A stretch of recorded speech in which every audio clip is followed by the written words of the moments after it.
और चलिए आगे बढ़ते हैं इस वक्त की बड़ी खबर के साथ। वोट के लिए हिंदू आस्था पर चोट का सिलसिला थमने का नाम नहीं ले रहा है।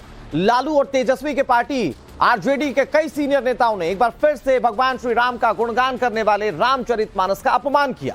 आरजेडी के राष्ट्रीय उपाध्यक्ष शिवानंद तिवारी और पार्टी के बिहार प्रदेश अध्यक्ष जगदानंद सिंह ने कहा कि रामचरितमानस में हीरा मोती के साथ कूड़ा कचरा भी मौजूद है।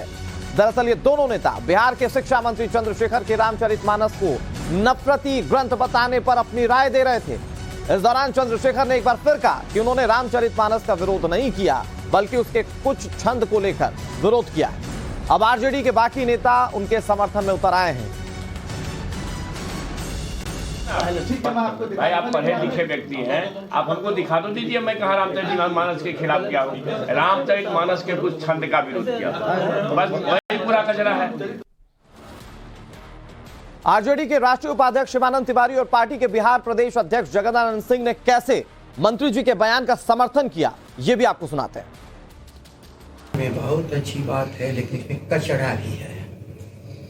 कचरा को साफ करते हुए कभी मोदी को निकाल के बाहर नहीं की जाती। भारत की जनता के लिए बहुत कुछ है, उसको दिशा भी देती है, लेकिन जो कचरा है उस कचरे को साफ भी करना पड़ेगा, जो सवाल उठा दिया हमारे चंद्रशेखर भाई ने। इसलिए हम जो है इस बयान से इत्तेफाक इस मामले में रखते हैं जो इन्होंने जगता भाई से कहा कि इसमें हीरा मोती भी है और कूड़ा कचरा भी है, लेकिन ये भी कहा उन्होंने कि कूड़ा कचरा बहारने के चक्कर में हम लोग हीरा मोती नहीं बहारते। तो अगर हम इस तरह की बात करेंगे कि रामायण सिर्फ घृणा फैलाता है, तो मैं व्यक्तिगत रूप से उस राय के साथ सहमत नहीं हूँ। और हमको नहीं लगता है कि पार्टी के अंदर इस मामले में विचार हुआ है कि पार्टी जो है इसका समर्थन करेगी। इधर आरजेडी पर बीजेपी ने निशाना साधा है। बीजेपी नेता शहजाद पूनावाला ने बयान दिया। उन्होंने कहा कि वोट के लिए हिंदू आस्था पर चोट की जा रही है। आरजेडी इन नेताओं पर एक्शन ले, शहजाद पूनावाला ने इस मांग को भी सामने रखा।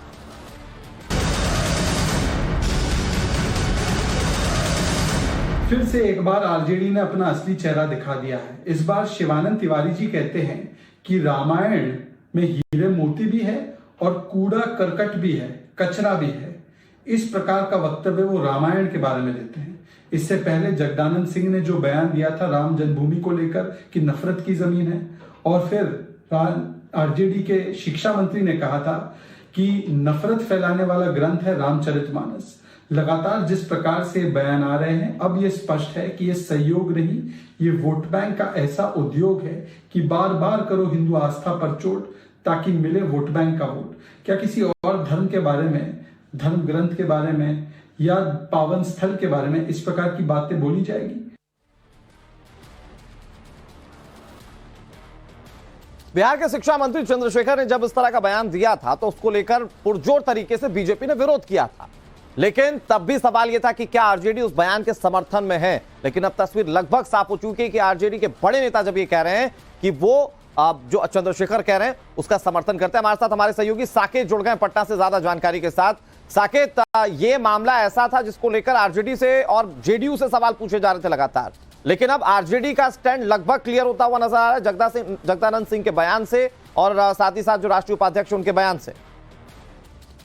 देखिए बिल्कुल अब ये तय हो गया, क्योंकि कल बैठक किया था इन तमाम नेताओं ने, जिसमें जगदानंद सिंह, शिवानंद तिवारी जो पार्टी के राष्ट्रीय उपाध्यक्ष हैं वो, और चंद्रशेखर जो शिक्षा मंत्री है, उनके साथ इन लोगों ने पार्टी के कार्यालय में बैठक भी की। और उसके बाद बाहर निकलकर भी जगदानंद सिंह ने ये बात कहा कि जो बातें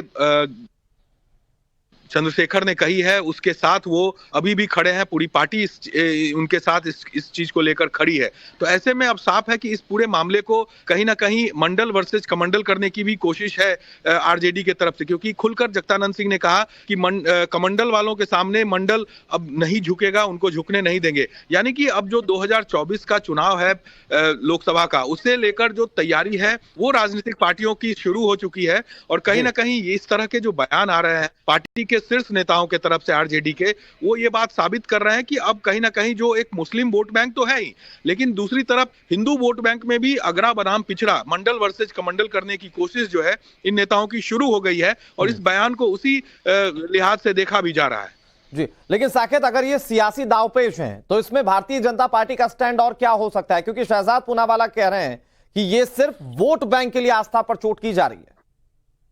देखिए, बिल्कुल इसमें कहीं से भी शक नहीं है, ये वोट बैंक की राजनीति है, क्योंकि एक तरफ आप इस बयान के जरिए मुस्लिम वोट बैंक को भी साध रहे हैं और दूसरी तरफ समाज में भी जो हिंदू समाज है उसमें अगरा बनाम पिछड़ा की कोशिश कर रहे हैं, क्योंकि खुलकर ये कह रहे हैं कि अब कमंडल से मंडल नहीं हारेगा। और जो चंद्रशेखर ने जो बयान दिया, उस बयान को अगर आप समझे तो उसमें भी जो पिछड़ी जातियां हैं उसे लेकर उसने उसको कोट करते हुए कहा कि जो रामचरितमानस है उसमें पिछड़ी जातियों को, महिलाओं को किस तरह से दर्शाया गया है, ये उसमें साफ जाहिर होता है। तो ऐसे में अगरा बनाम पिछड़ा करने की कोशिश भी है, साथ ही साथ मुस्लिम वोट बैंक को भी साधने की कोशिश आरजेडी की तरफ से शुरू हो गई है। ठीक है साकेत, बहुत शुक्रिया आपका हमारे साथ जुड़ने के लिए और तमाम जानकारी देने के लिए। सवाल यह है कि जो राजनीति करने की कोशिश या राजनीतिक लाभ लेने की कोशिश इन बयानों से की जा रही है, उसमें राजनीतिक दल कितने कामयाब हो पाएंगे। लेकिन अब आपको बिहार के शिक्षा मंत्री का वो बयान सुनाते हैं जिसकी वजह से पूरी सियासत गरमाई हुई है। रामचरितमानस लिखा गया, तुलसीदास जी ने लिखा रामचरितमानस, उसके उत्तरकांड में कितनी बात कही गई? पूजिए विप्र शील गुण होना, पूजिए न शूद्र गुण ज्ञान परवीना। अगर ये विचारधारा चलेगा तो भारत को ताकतवर बनाने का सपना पूरा नहीं हो सकता है। पूजिए विप्र शील गुण हीना, अब पूजिए न शूद्र गुण ज्ञान परवीना। अगर ज्ञान से परवीन भी बाबा भीमराव अंबेडकर है तो वह पूजने नहीं है। यह शिक्षा हमारा एक शास्त्र देता है जो नफरत बोता है। मैं आपसे कहना चाहता हूं, उसी उत्तरकांड में लिखा हुआ, जे बरनाधम तेली कुम्हारा, सपच की रात कोल कलवारा। जे बरनाधम, बरन में अधम कौन कौन लोग हैं? जे बरनाधम तेली कुम्हारा, सपच की रात कोल कलवारा। उत्तरकांड में लिखा है, आप गूगल पर जाके सर्च करिएगा, रामचरितमानस में जो नीचता का अर्थ क्या है आपको मिल जाएगा इसी टॉपिक में। उत्तरकांड में जो ये लिखा गया कि बरन में अधम कौन कौन लोग हैं, तेली, कुम्हार, कहार, कोल, कलवार, आदिवासी, दलित वगैरह वगैरह। और फिर उसी में आगे लिखा है, अधम जात में विद्या पाए, भयहु जथा ही दूध पिलाए। यानी कि अधम जाति माने नीच जाति के लोग विद्या पा करके जहरीला हो जाते हैं। कैसा? जैसा कि दूध पीने के बाद सांप हो जाता है। अगर ये साथ हमारे सामने हो जो नफरत को इस तरह से बोता हो, तो मैं उम्मीद करता हूं कि नफरत का वातावरण बना करके भारत को ताकतवर कोई नहीं बना सकता है।